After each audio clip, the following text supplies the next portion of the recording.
अपदीपो भव में आप सबका हृदय से स्वागत है। नमो बुद्धाय। तो अपने ज्ञान मार्ग की साधना को आगे बढ़ाएंगे और आशा है आप लोग ध्यान साधना कर रहे होंगे। अगर कर रहे होंगे तो आपके लिए ही अच्छा है।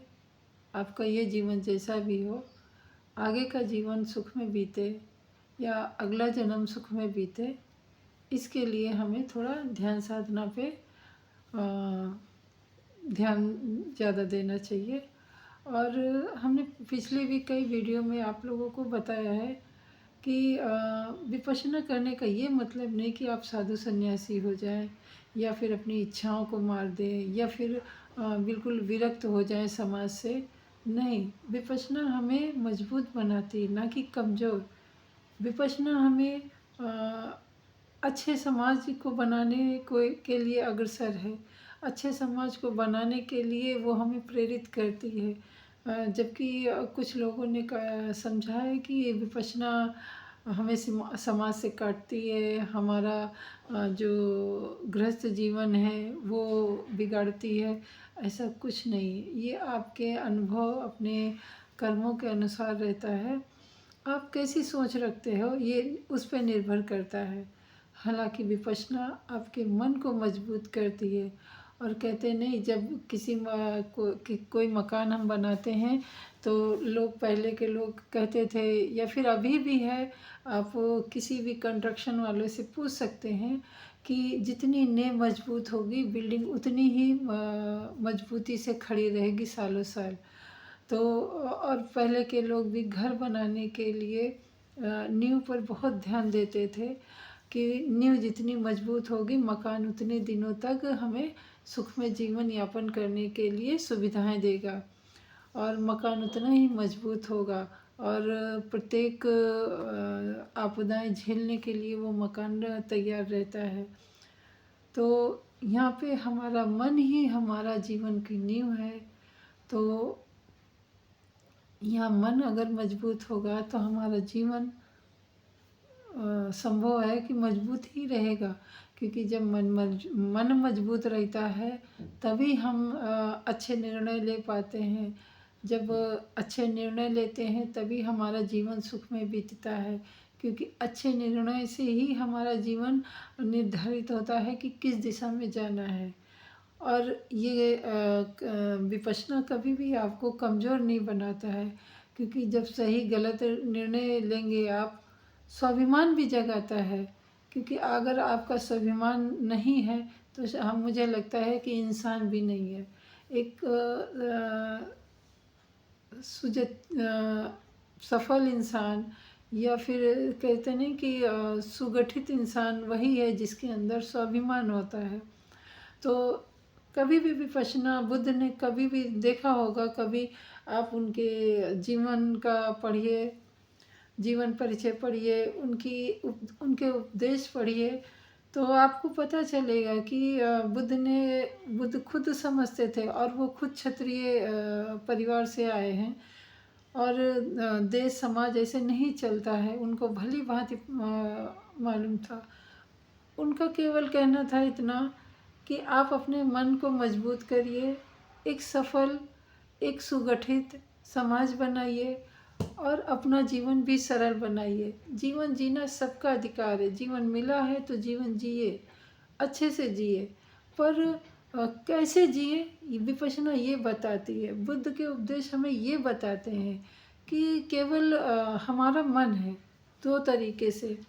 जैसे कि प्रकृति में भी जैसे बसंत आती है, पतझड़ आते हैं, उसी तरीके से हमने देखा है कि जो दो रंग महत्वपूर्ण है वो है काला, एक सफ़ेद, एक अच्छाई, एक बुराई।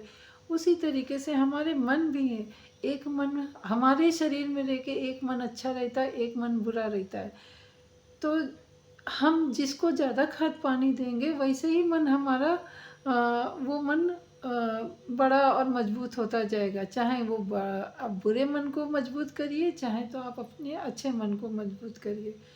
अगर आप अच्छे मन को मजबूत करेंगे तो आप तो सुख पाएंगे ही, आपके साथ साथ आपके आसपास के लोग भी सुख पाएंगे। और जब आपके आसपास के लोग होंगे अच्छे और सुगठित और सुसज्जित और सुकोमल सुमधुर, तभी तो आपका समाज भी अच्छा बनेगा।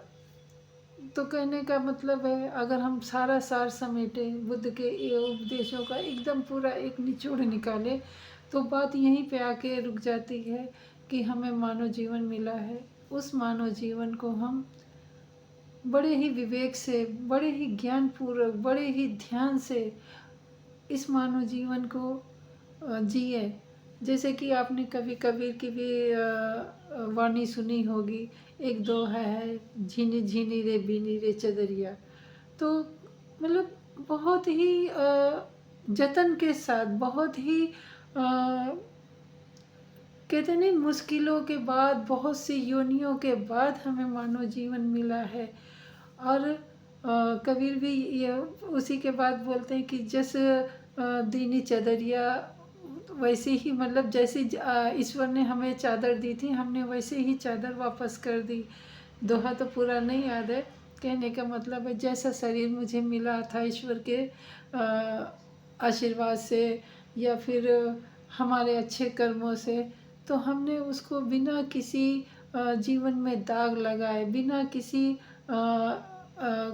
कटे फटे, यानी इस जीवन को हमने कुछ भी नुकसान नहीं पहुंचाया। इस जीवन में इस शरीर में रहने वाले मन को हमने नहीं दूषित किया, इस शरीर में रहने वाली आत्मा को हमने नहीं दूषित किया।